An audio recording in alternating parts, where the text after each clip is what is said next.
Shalom Aleichem, everybody. Ariel Bar Tzadok here from the KosherTorah School, found online at www.KosherTorah.com. We are going to have a class tonight, number 4, and the Rabbanit is outside monitoring, and of course she listens, and this seems to be like a time delay between when I speak to what actually goes on air. So if I want to reveal the secrets of the secret orders, they get beep, and you'll never know because they won't reach you.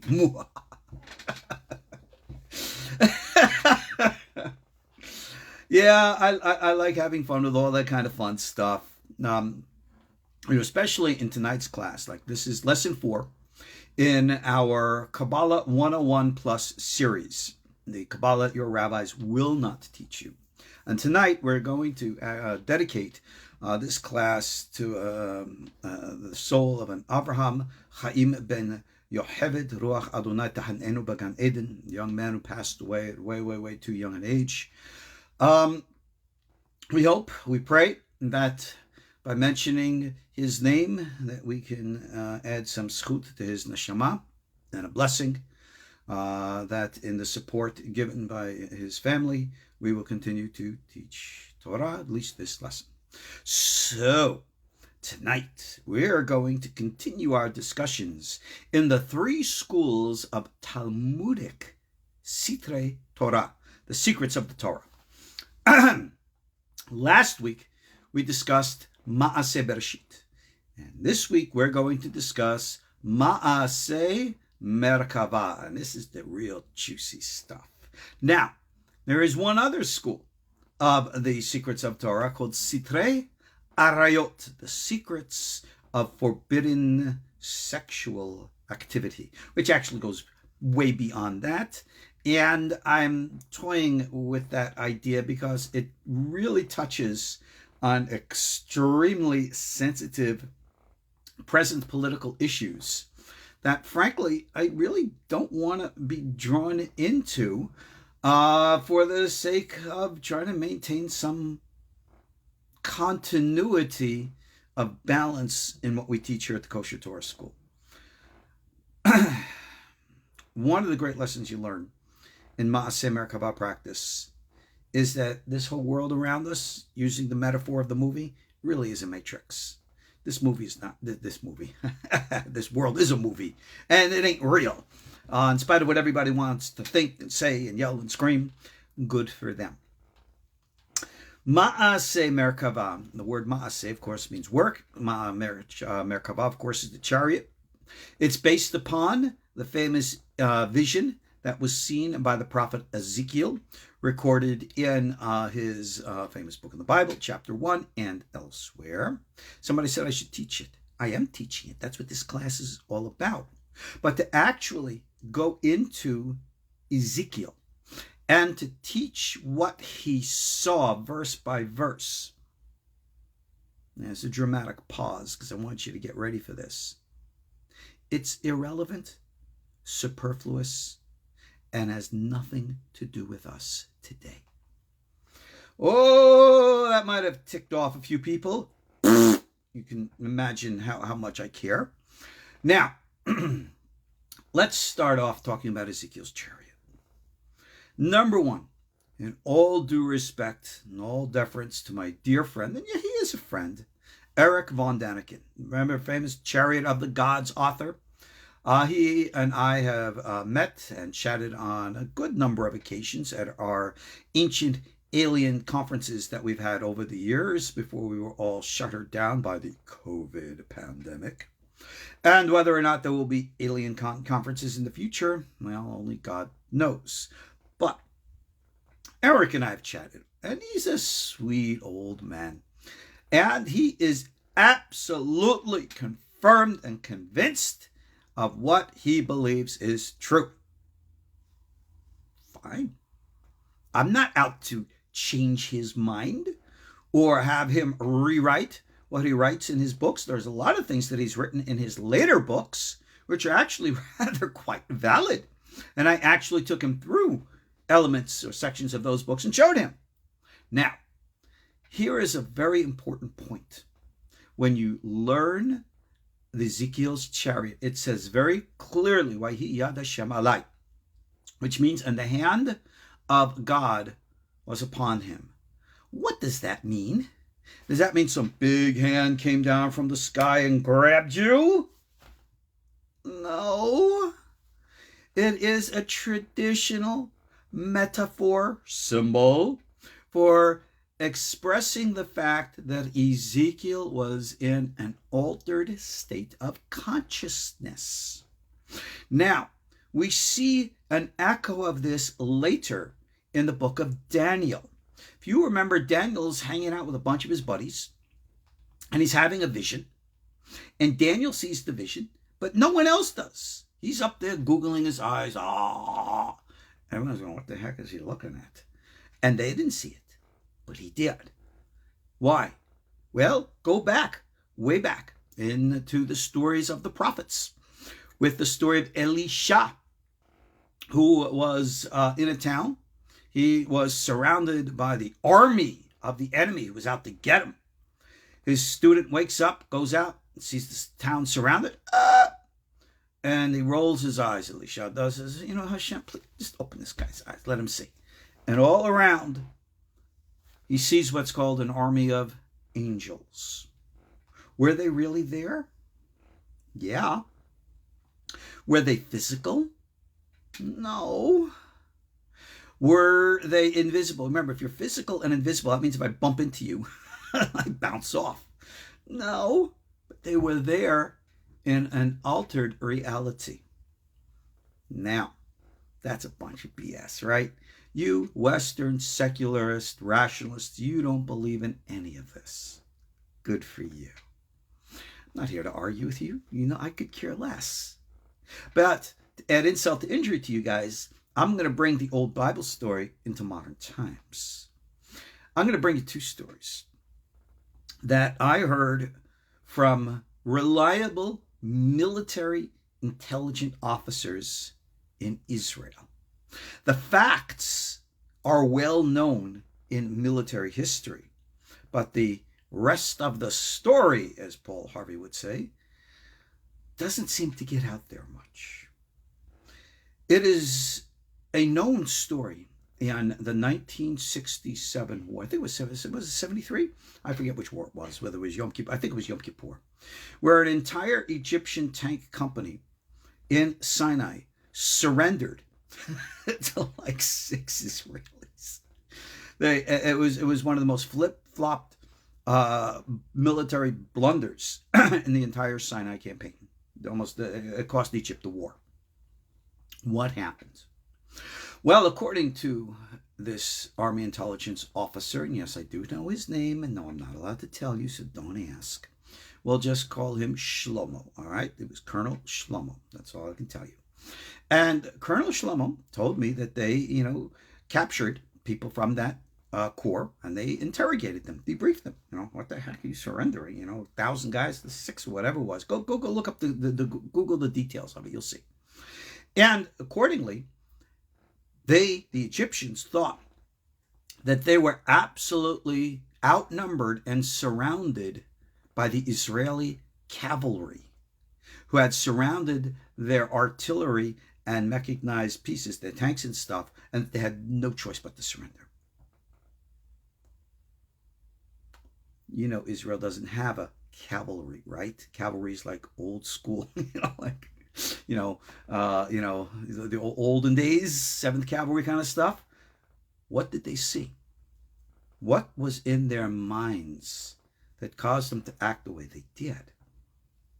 Now, there's another story that happened in the Golan when the Syrian army invaded from the north. There was nobody there. It was Yom Kippur. They attacked the front lines. They took the boys who were there, literally tied them up in their tefillin and slit their throats. It was really a disgusting thing the Syrians did. But they were marching unimpeded. Israel couldn't get enough of a military presence there. And they literally could have marched off the Golan into the Galil, cut towards the sea, and cut off all of North Israel, which would have been the end of the state if that had happened. But surprise, surprise, for whatever reason, the Syrian army picked up, turned around, and hightailed it back to Damascus. Now that's military history. Why? Again, Colonel Shlomo told me in a debriefing, he said that they asked, I think it was the general actually who led the army. And he swears, he says, Allah fought with you. He says, we were coming down unimpeded and we saw out of a cloud a big hand that came in front of our army and spoke to us in pure Arabic, enough, you cannot go further into the land of the Yahud. And they turned around and wept. And said, if Allah said, that's it. Did that really happen? Some people swear. We know the military facts of the Sinai. We know the military facts of the Golan. But why did these things happen? There are a lot of strange and weird stories like this. And of course, if you wish to interpret things in light of modern understanding, we won't necessarily speak of God and the angels because we have erased those words from our secular atheistic vocabulary. And what do we put in its place? Aliens. Ooh. Now, what's the truth and story about the aliens? I guess it all depends who you ask. If you ask Eric, he'll tell aliens, yep, Ezekiel, Chariot, Ma'aseh Merkava. No, Eric, wasn't that.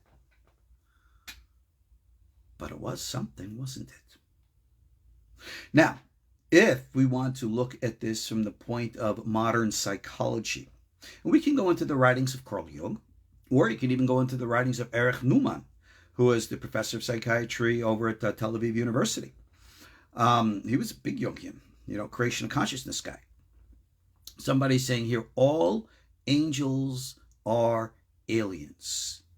I don't know how true that is, because I think that if you were to go now to Los Angeles, you might find some who would not agree that all angels are aliens. Some believe that they come from Anaheim.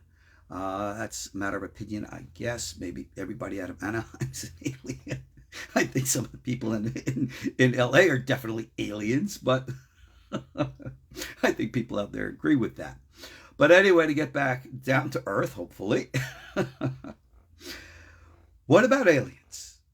Those little green guys with the ray guns who live on Mars and come down here and attack us in New Jersey, as reported by Orson Welles in his famous radio program back in 1938. Was it 39? I think it was 38. If you are not familiar with the history of that episode, you really got to study the history of it. Remember, this was in the day before TV. So anything people knew was from the radio.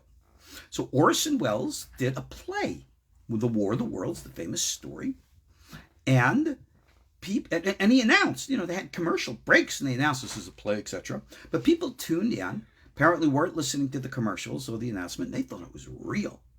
And they had panic throughout New York and New Jersey. The aliens are here. And this is real. This is go study the history. This is very interesting. It turned out that it was a very, very curious and interesting social experiment. But who and what and where and why are aliens? Well, like someone wrote here in text, well, they're extraterrestrials. Well, I would think so, simply by the definition of the word. Where do angels come from? Let's just speak generically. All right, let's not get into Zeta Reticuli or the Pleiades or Orion. Let's not talk about the ones who are 4 foot tall or the tall blonde ones or any of these others, right? All angels from the Bible come from heaven. Where's heaven? Up there. Okay, fine. Let's just leave it at that without getting into detail. And if they are from, in quote, up there, then doesn't that mean by definition that they are not from down here, which means they are not of this earth? And if they are not of this earth, they are therefore not terrestrial beings. They are, dun, dun, dun, dun, extra extraterrestrial beings. Simple, good old-fashioned Talmudic logic. Does that actually mean that our good old aliens, Michael and Gabriel, are they coming on like these little disc flying saucers? Is that what Ezekiel saw, a flying saucer? I don't think so. Doesn't sound like one. But he saw something. Now here's the interesting part. If you want to interpret Ezekiel's vision exclusively as a psychological event, meaning happening all in his mind, without any outer or extra dimension to it, and we would say that the vision in his mind was a complete symbolic experience with absolutely nothing tangible or physical to it. Okay, that is one opinion. Of course, it does not, coincide. That doesn't fit into what the scriptures actually say. But I mean, people have never been limited by what scripture says. They say whatever people will say. That scripture says whatever they want it to say. So that's one of the things that people will say. But no, look throughout history, where in which an individual made contact with something greater than one's self. We can look at dreams, the likes of Abraham's dreams or Jacob's dreams. Those we can interpret psychologically, even clairvoyantly, if you will. But Joseph, when it came to interpret Pharaoh's dreams, Pharaoh was clearly seeing something beyond the limitations of space and time into the, in quote, future. Joseph was not only able to interpret it, but to actually able to manipulate it politically and socially to completely change the entire social construct of the Egyptian civilization. Pretty slick. If anybody created socialism, yeah, it was Joseph. Sorry, guys, but it's true. But now moving forward through history, we have a number of vision-type experiences. Joshua sees the head of the army of Hashem. I skipped all the big ones, of course. Moses, the Ten Commandments, the parting of the Red Sea. I mean, the big juicy stuff. Now, anybody who says, well, that all happened psychologically. Yeah. So they all closed their eyes and may believe that the sea wasn't there. And all of a sudden, yeah, the water wasn't there. No. Somehow, somewhere, something did come. And the Bible makes it very clear that a big wind blew against the waters and parted the sea. It wasn't like Cecil B. DeMille portrayed in the movie, where it's just... I love that film, and I love the scene, but that's not how it happened. What caused the winds to blow? Magic? We don't believe in magic. Something was causing those winds to blow. And as such, something was there. Not seen, but something was there. Now, moving forward. Ezekiel saw what is clearly a transportation device. Yeah, it really was. That's what the word Merkava means. What was it transporting? And where was it going? And where did it come from? You see, we don't have those answers written in Scripture. But the fact that these things were clearly described, all right? You could say, well, Ezekiel was in a vision. Yeah, which means that his experience and his description of these things was subjective within the context of his present culture. So when he's seeing big old cherubim, well, everybody knows what a cherub looks like. If you want to know what a cherub looks like, you can go to Paris right now, go to the Louvre, and you will see in the entranceway of the famous museum in Paris, those big winged statues that came out of Assyria. Guess what? Those are cherubs. When they talk about the image of a cherub on the Ark of the Covenant, that was it. when they talked about the image of the cherubs being woven into the fabric that covered the holy place and stuff, that was them. And that is what he saw. Now, is that really what a cherub looks like? You're asking me? In all due respect, we do entertain some pretty weird folks here at our yeshiva. Some I'm convinced are aliens or something. But I've never actually had a human-headed lion with eagle's wings popping into the kitchen and showing up for lunch. So if that ever happens, I'll let you know. And I hope we'll even take some pictures. We'll post them online if that's ever to occur. So I'm obviously being facetious for a point. Ezekiel saw something very real. And it was in a different dimension, as later did Daniel see, as all the earlier prophets saw, even until modern times than the examples I've given you. This reality which we live in, like I said at the beginning, this ain't the real deal, Steele. This is, like the Gemara says, it's olam sheker. It's a world of untruths. And it's real kind of easy to prove. I mean, think about it.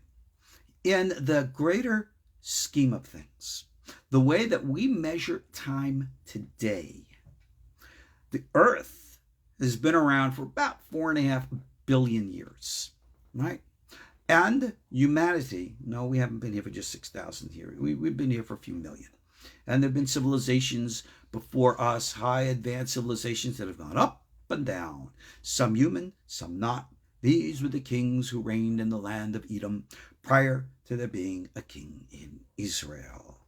And amongst them, they have gone, the older ones have gone to the stars, and many of them serve as guides and teachers to us here on earth, and they are one of the messenger races that we call angels.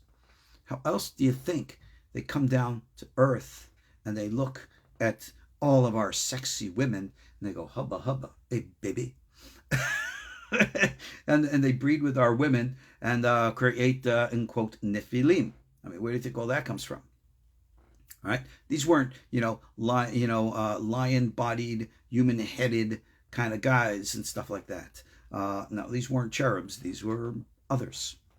Even Rabbi Aaron Soloveitchik, Lava Shalom, quoted this, and he says this is from an old sefer written by Rabbi Yehuda. I do not have that book. I do not know which book it is, but I did hear him say that, and it was confirmed, so okay. And we've already discussed another text called Umeshele Galbin, which I give this stuff out pretty much to our private students at KosherTorah school. So for those of you who are our private students, you have access to this. For those of you not, well, if you're interested, then come a student.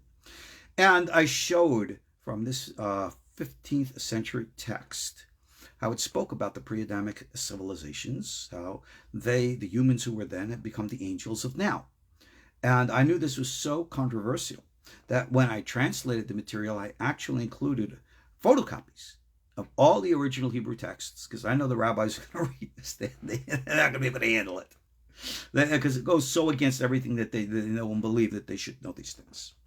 So they're up there, they're down here, and we can dabble and go into inner earth and all that, but we need to discuss Ma'aseh Merkava. The Gemara teaches very clearly, the halacha, the law, that you are not to teach Ma'aseh Merkava other than one-on-one, from master to student, and then on condition that the student has a foreknowledge or an awareness and an ability to understand. That foreknowledge and ability to understand stuff means that they have some sense of psychic awareness and development. What is psychic?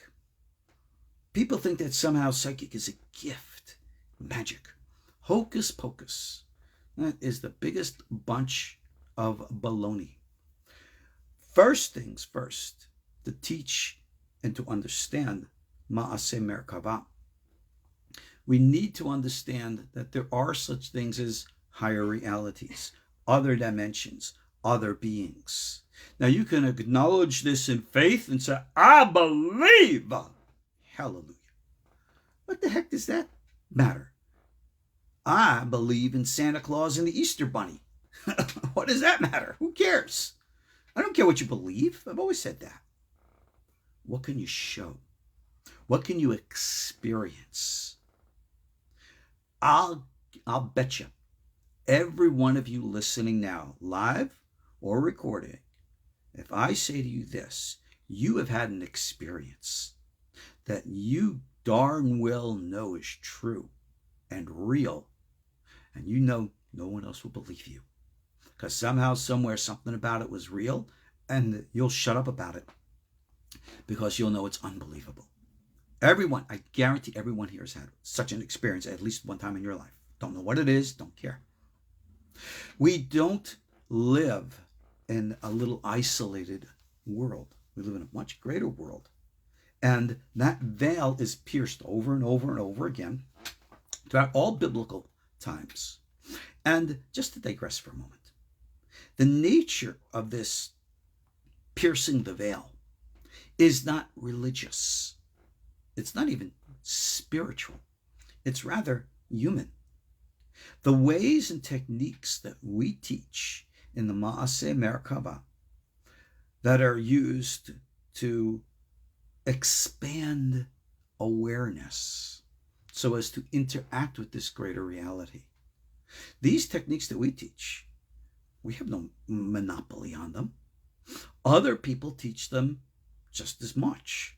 Indeed, one of the most famous who teach pretty much identical techniques, but in different forms. And those forms are forbidden to us in Torah Judaism. But the essence within the forms is the same, even though the forms are different. I speak of the Tibetan Buddhists. They perform techniques, one of which is called Tumo. Tumo is a very interesting technique that the Tibetan Buddhists learn, in which they learn to generate inner body heat in the depths of the greatest cold. And you can actually go online, YouTube kind of thing, and they have a film. The BBC, if I'm not mistaken, went into one of the Tibetan Buddhist ashrams and took these guys. It's freezing cold, and they put these super wet towels all over them. And through the power of their meditation, they elevated the heat that you could see the steam rising off of these towels as they're drying by the energy of the heat that these meditators are generating. And, just in case you're one of these ridiculous extremists who say, well, that's all unclean and unholy energy. Shut up, please. You know what? Energy is energy. It's like electricity. Electricity is not holy or unholy. It's energy. All right? If I plug in the electricity to the electric chair and you fry, that's probably not too good. But if I turn it into your oven and I cook your dinner, that's not so bad. Okay? Energy is energy. It's how it's used that makes the difference. Now, this Tumo meditative practice of the Tibetan Buddhists, for those of you who might know or remember, was actually practiced, obviously in a kosher Jewish form, by none less than Rav Yitzhak Kaduri, the great Kabbalist of the last century. It is well known by his students that Rav Kaduri would go to the mikvah of the Ariel in Tzfat. And any of you who've ever gone there, you know the water is freezing. The Rav would go in first, stay for a while, and then when he would withdraw and come out, the water was steaming, and the steam was coming off of it. He knew the practice. So when we talk about expanding consciousness, we need to dispel the myth of thinking that this is something religious. This is something human. I don't know if I should use the word scientific, but it is. You can go into the writings of people like Ingo Swann, Russell Tork, Dean Radin, and even some of the more interesting works of the Monroe Institute and Robert Monroe for a very secular understanding of the nature of the expansion of consciousness science that is being explored today. One of the television programs that covered this very well was over 10 years ago. One of my favorite old series called Through the Wormhole, which was hosted by Morgan Freeman. In season 2, episode 5, they had a show called Is There a Sixth Sense? Show's on Amazon. Go look at it. Draw your own conclusions. Look at the writings. Look at the teachings. Expansion of consciousness now is not a debatable idea.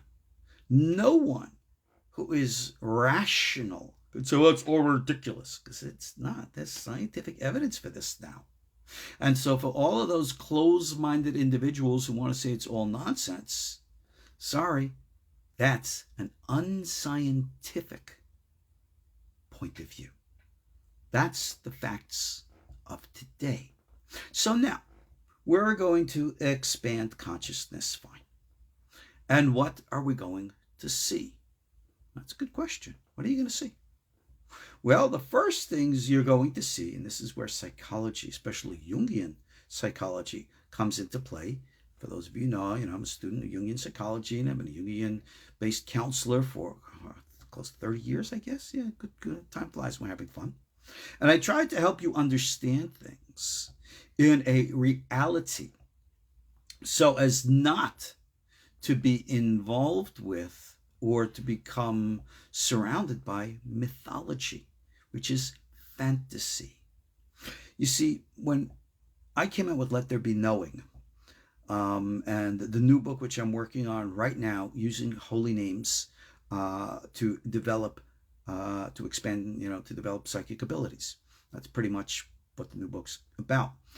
It's being serialized right now to my KosherTorah school body. Every week they get a new lesson with holy names and practices and stuff like that.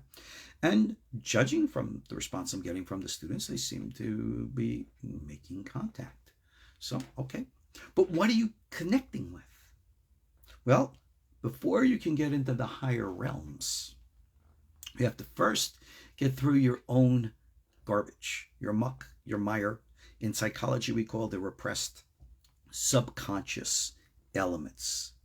So when you go into meditative stuff and you're going into inner space, inner reality, it's a very crowded and confused place because you need to learn to speak a different language than just the rational mind. Just before class, I got an email from one of the students complaining how things are just so irrational. They don't make sense. Yeah, that's right. Because you're trying to understand. Oh, let's give an example. You're trying to speak French in English, or Swahili or Chinese in English. And they're totally different languages. And just because you have a word that sounds the same from one language to the next doesn't mean that it has any connection to its meaning. Many of you, if you're a little familiar with World War II history, might know that the attack code of the Japanese fighters for Pearl Harbor was the Japanese word, I think it was tiger, which is Torah, Torah, Torah. So that was their attack code, Torah, Torah, Torah. They made a movie about it, in the old days. I'm pretty sure it's the Japanese word for tiger. Okay, so no, the Japanese, they said Torah. Oh yeah, they're lost tribe of Israel. They had their tefillin on. They're going, oh, Yiskadal, Shemirabah. Shut up, please. No, it's not like that at all. It is tiger. Torah. Yeah, okay. But anyway, my point again is, if you want to speak the psychic language, You got to understand it in its own language. Like Joseph, and later Daniel, they spoke psychic. In other words, they were able to go into the recesses of the minds of Pharaoh and later Nebuchadnezzar and extract the imagery from their minds and tell them what it meant. Now remember, the Hartumim and the Kaldi in the courts of Pharaoh and Nebuchadnezzar respectively, each gave their lords interpretations. But somehow deep inside, Pharaoh knew that what they were saying was a bunch of baloney. Nebuchadnezzar knew that his Hartumim, his Chachamim, were full of baloney. He got so frustrated with them, he wanted to kill them all. How did he know? Because that inner knowing told them. And when Pharaoh heard the voice of Joseph, that voice didn't speak into his ear. It spoke inside him, and he heard and knew. Same thing with Nebuchadnezzar, he knew. So, when we learn the psychic way, we're not seeking academic information or any kind of education from the outside world. We're tapping into the inner knowing world. And when you know something is true, it sounds like Star Wars, doesn't it? The Jedi stuff. Where did George Lucas get this idea from? Maybe he's tapping into something universal as well. Indeed, he did. You know, that's very funny when you want to talk about modern experiences and the like. When you look at the Star Wars genre, something motivated and compelled George Lucas to make Star Wars. And originally, he just thought it was going to be a cheap old sci-fi movie, whatever. They didn't really have great hopes for it. And oh my gosh, right? It was like the rising sun. I don't know if any of you were actually alive and around in 1977. I was. And I remember having to wait hours online just to buy tickets to go see the original Star Wars. That's how popular it was. And I didn't go on opening night. I went like even a month afterwards. That was a big, big film. And it's changed world culture. They tried so hard with the prequel and then the sequel, but because they weren't channeling from that same source, they missed the mark. And they could tell stories, but it doesn't touch the archetype. It wasn't a message from within. So in that respect, there are almost elements in Star Wars. Somebody says it was likely historical. I don't think so. Sorry. Right? Unless you're afraid that Darth Vader is coming for you.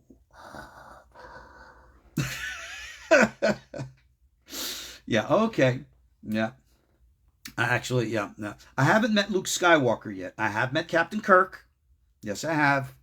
I asked him to take me up on the Enterprise, but I didn't have clearance. But yeah, the picture. I think it is a picture of me, William Shatner. I think it's on somewhere, wherever it is. But anyway, my point again is to understand the deeper language. This is Ma'aseh Merkava. Psychic, spiritual development. When you cultivate real psychic, spiritual development, and you go beyond the psychological element of this, you go beyond your inner personal subconscious, and you start to experience the greater realities of things. You're going to experience these things in the imagery and the context of your present personal condition. A point that Maimonides made very clearly in his Laws of the Foundations of Torah. We have a series in that online if you'd like. This discussion of prophecy. A very clear point that's very, very, very clear that every prophet actually saw a very different vision than every other prophet. No two prophets ever saw the same thing. So what is it? It's a fluid experience of a higher reality, which is not finite and limited within the context of structure. In my experience, because I do this weirdo meditation stuff, I've experienced, I guess for lack of a better word, energy. I was about to say the word light, because we speak of the speed of light. Remember, like 186,000 miles a second kind of stuff? Well, everything vibrates in the universe. And I think that when energy vibrates below a certain point, it congeals into physical matter. Vibrates above that and turns back into energy. Pretty sure that's Einstein, equals MC squared kind of stuff. But ultimately, everything is vibrational energy. And mind and thought, when purified, that you're able to look out there and see the real, you travel above that speed of physicality, and you're experiencing that energetic reality. What does an energy look like? What does energy look like? You think blah, you think white. What is energy? Do you even know? I'm not so sure. I know. I'm not so sure science knows. We believe, I think it's almost been proven. I'm pretty sure it has been proven. They know that there are hyperlight particles. People make all kinds of mythology about these called tachyons. But the tachyons are real, and they form, along with God only knows how many other particles, the energetic forms of that realm. That realm we call in Kabbalah the world of Yetzirah. Now, in order for us to practice, not just learn, practice Ma'aseh Merkava, you need the foundation of what I call the Kabbalistic vocabulary. So if I want to talk to you about the higher worlds and other dimensions, and I'm going to use words like Asiyah or Yetzirah, or the difference between a revelation of the name Yud-Ke Vav-Ke versus the name Adonai or Shaddai. I mean, these are subtle nuances of energetic realities. And we use these words and terms to give it some structure for our minds in the rational world to have some structure. This is what we call bringing heaven down to earth. You see, unlike those in the Buddhist path or the Hindu path, they will go off into their ashrams or into their caves, sitting in loincloths. They'll develop all kinds of great psychic powers, and they'll absorb off the world. Remember, like Obi-Wan Kenobi and then later Luke Skywalker, like they absorb into the Force? Yeah, these guys really practice, go after that stuff. Some of them succeed. Yeah, it can be done for real. That's not our way. We're not interested in rising up to heaven. We're out to bring heaven down to earth. That's the whole purpose of Torah. But you got to grab heaven, understand heaven. And that heaven is what we call this higher psychic reality. And when you, in quote, grab it in its fluidity, you know what it's like trying to grab fluidity? Try grabbing water. You can't. So you just got to, in quote, go with the flow. And when you do, you think differently, you see differently, you feel differently, you sense differently. For those of you who are ever in the presences of the great rabbis of the past century, like Rav Mordechai Sharabi, Rav Yitzhak Kaduri, Baba Saleh, the famous Rabbi Abu Chatzera, I knew these men. And when I looked in their eyes, I could see they were here and they were wherever there is at the same time. They were, And that is what we seek. And that's why they became so great in this generation in helping others. They were the ones who brought heaven down to earth. Woe to us that all we have today are, in quote, academic Kabbalists. People who read the books and they quote this and they do that and they have no power whatsoever. We're like orphaned. Woe to us. Because those who have the real power, they keep quiet. They shut up. They don't go public. They don't. And these people, they're out there. I'll tell you a little quick story. I have a very good friend of mine, doctor up in the New York area. He's actually a colonel also in the United States military. So he's a very big, tough guy. Very, very rational, down to earth. And he started studying Kabbalah with me years ago. And I said, what brought you here? And it was because I had a patient that was diagnosed by me and others with, I think, stage 4 cancer. We knew that this guy only had days to live. He absolutely positively refused our diagnosis, not to go into hospice, hospital, or anything, and went to Israel. And he went and saw this great Kabbalist. And he came back 10 days later. His cancer didn't go into remission. It was gone. It was completely gone from his body. And my friend, the doctor, said, this is impossible. It cannot be. And the guy said, I swear, I went to the Kabbalist. The Kabbalist gave me the bracha, and that happened. And that's what he said. I got to believe it. I can't deny what my eyes see. These things do happen, you know. That's why we should always have faith in the most, trying of times. Doesn't mean that every time it's going to work, but it can. That's what you need to know. It's like the program of the Matrix. Sometimes you can reprogram. Sometimes you can't. But you got to know that it can be done.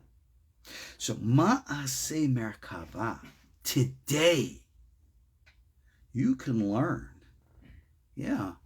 from the writings of those people who talk about real psychic development. Yeah, the Tibetan Buddhists, they know what they're doing. But their forms, they call upon different demons and deities and entities, and then their mantras, which are those names we cannot use. Because that puts us in that direction, and for us of the Torah path, we cannot do that. Works for them, but our way works for us. That's why I'm coming out with all these Shemot Kodeshim, the holy names, that again I'm serializing for our KosherTorah school and teaching it to our private students.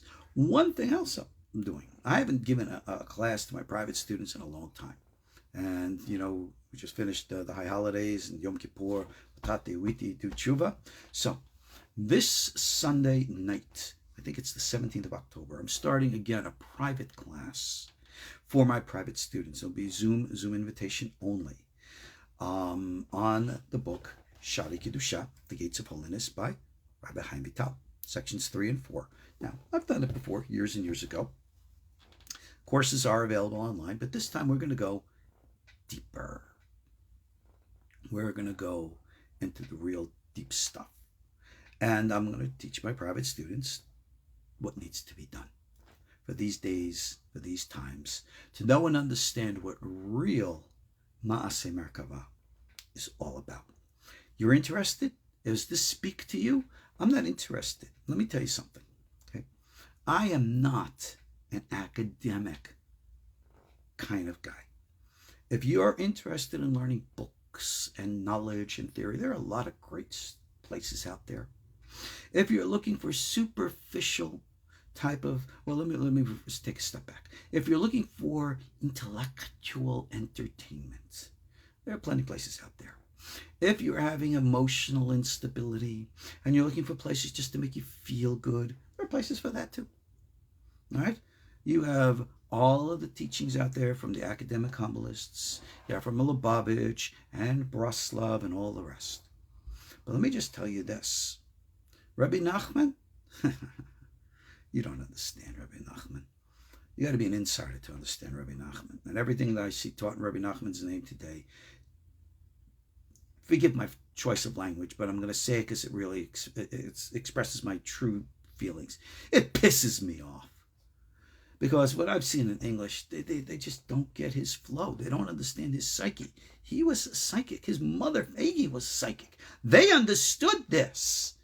Well, the Rabbi Natan, who wrote this stuff down, made it very academic. So much you just don't get. When Rabbi Nachman was talking about hitbodedut, what they have done to hitbodedut today is such. They say, go out and talk to God. Yeah, everybody talks to God. We don't call that hitbodedut. We call that sicha. And you will find that this is a reference even to the Bible, where it says that Isaac would go out and do sicha lasuach basadeh, where you go out and talk to God. That's not hitbodedut. Hitbodedut means mental isolation. It is a complete detachment from sensorial reality. What do they call that? Sense deprivation, like they do in the old tanks. That's why you will find that people like Rabbi Shimon Bar Yochai, the Baal Shem Tov, the Arizal, they all went into caves to have complete sense deprivation. We have been so blessed here at the KosherTorah School that we acquired land. Believe it, we have our real own cave, really. And as soon as God bless us, that the funds and monies come in, we're going to develop the property, we're going to develop the cave, and that's going to be a place that we're going to bring you, if you want, to come, and you're going to learn meditation the real way, the old-fashioned way, the Shimon Bar Yochai way. Sense deprivation. That is hitbodedut. Mental, complete isolation. It's freaky as the dickens. Because first you have to get through your own scary stuff, and then you get into the deeper worlds. This, Shari Kedusha, is the guide. All right? And I'll explain everything in the course for those of you who need the theory. But then, Zil Gemar. Got to put it into practice. This is the real Ma'aseh Merkava. And, well, what more can I say? You see, remember it's sad about Ma'aseh Merkava? Can only be taught one-on-one, and then to only one who can understand. I'll give you an example. Many years ago, when I was a student in Bet El, we had a Thursday morning class in Shari Kavanot with Rabbi Shalom Hadaya, who was the son of the Askel Ovdei. This was in the good days, before Rav Kaduri, Rav Darzi, and everybody split up in their own yeshivas. Everybody was all under one roof. So we're talking about early 1980s.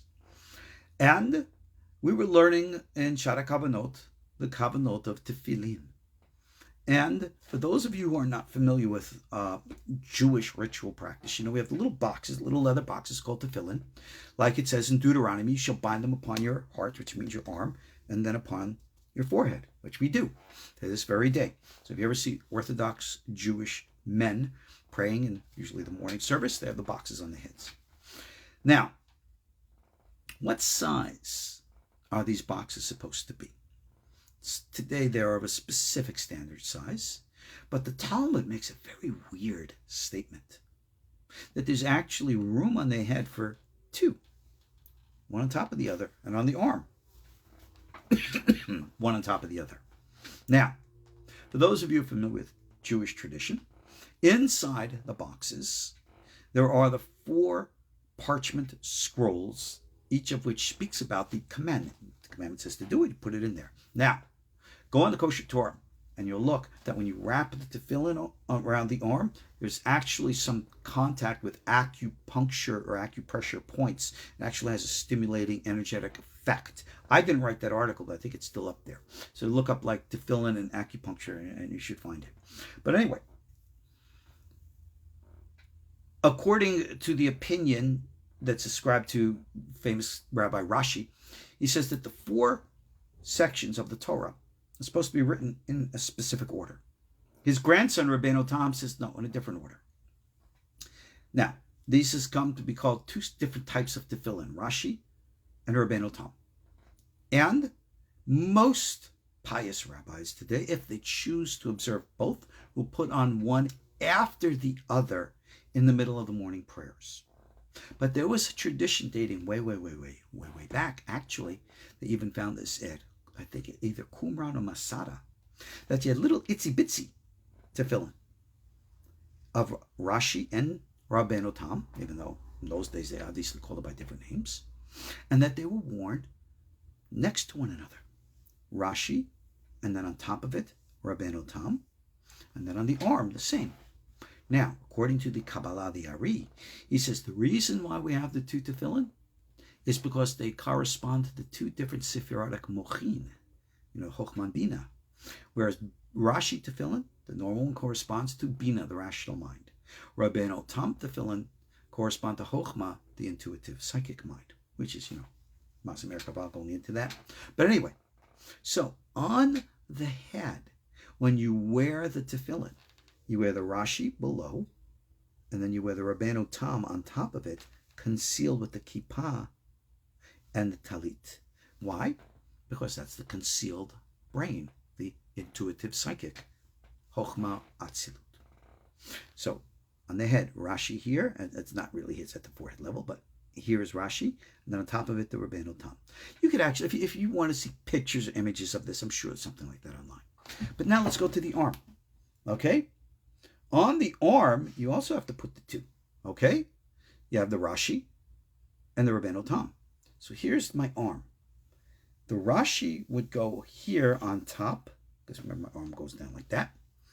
And then below it is the Rabbeinu Tam.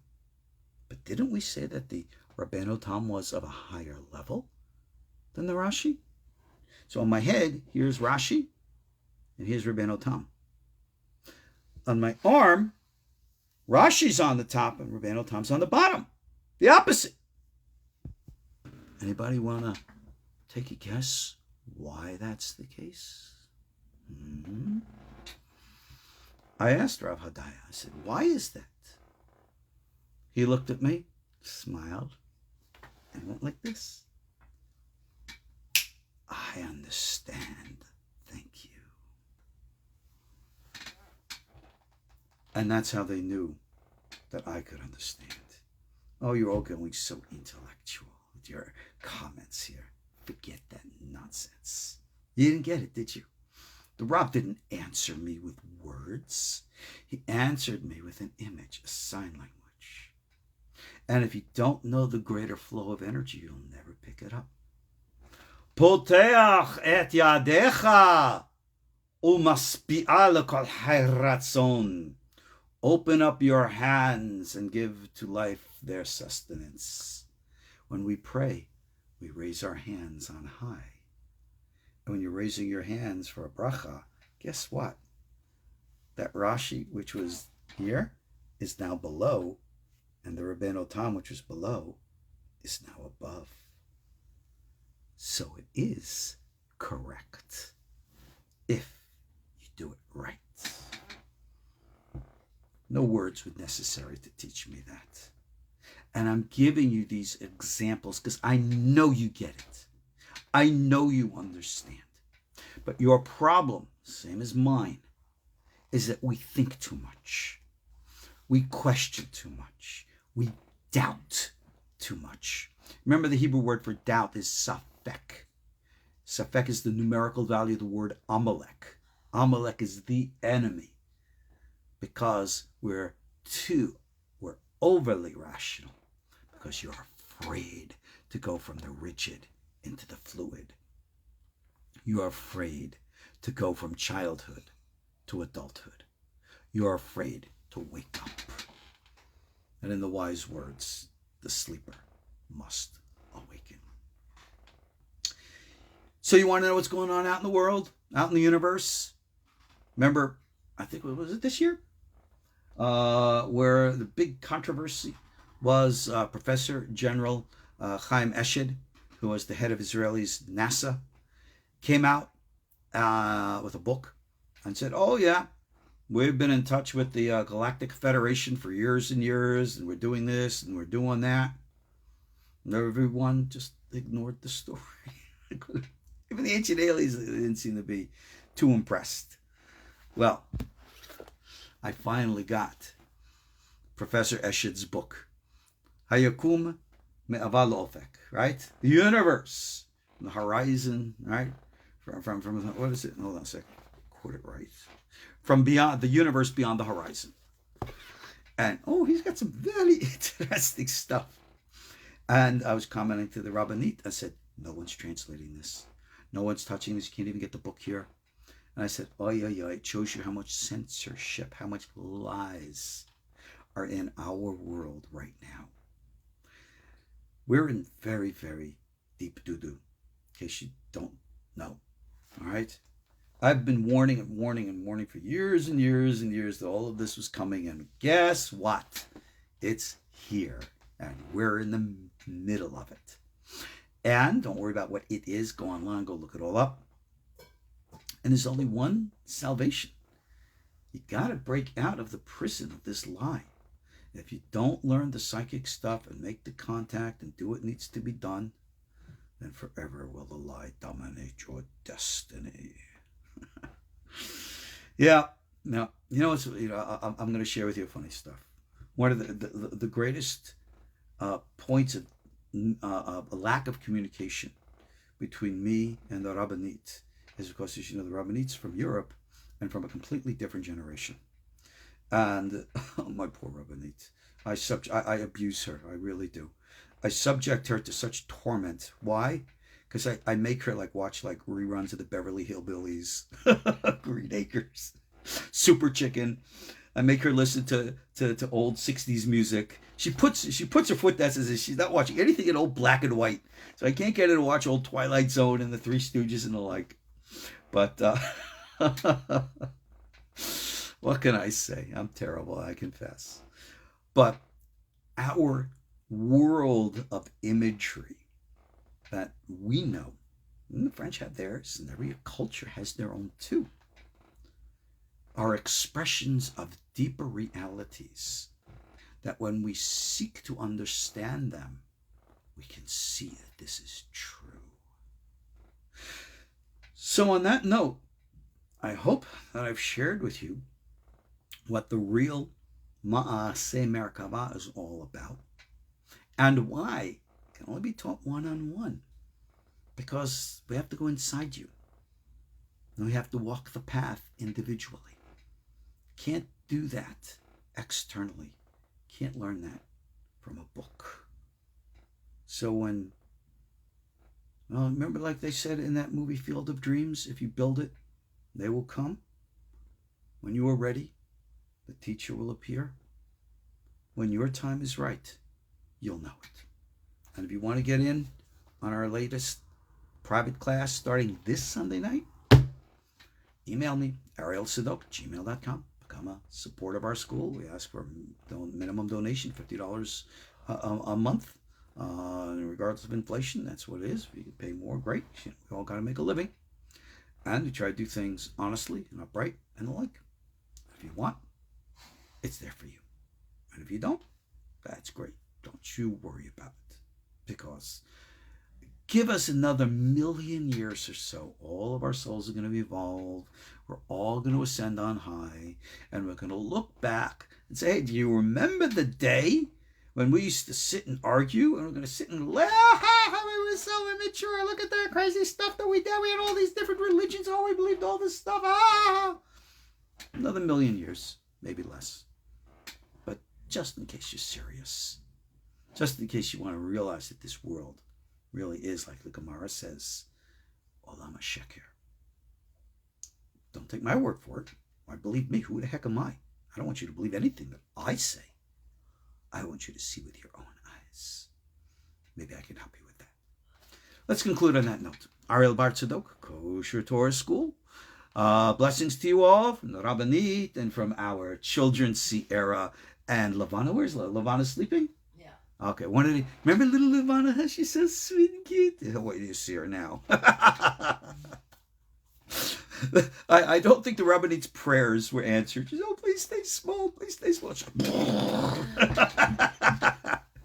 Hey, that's life. What can I say? All righty, guys.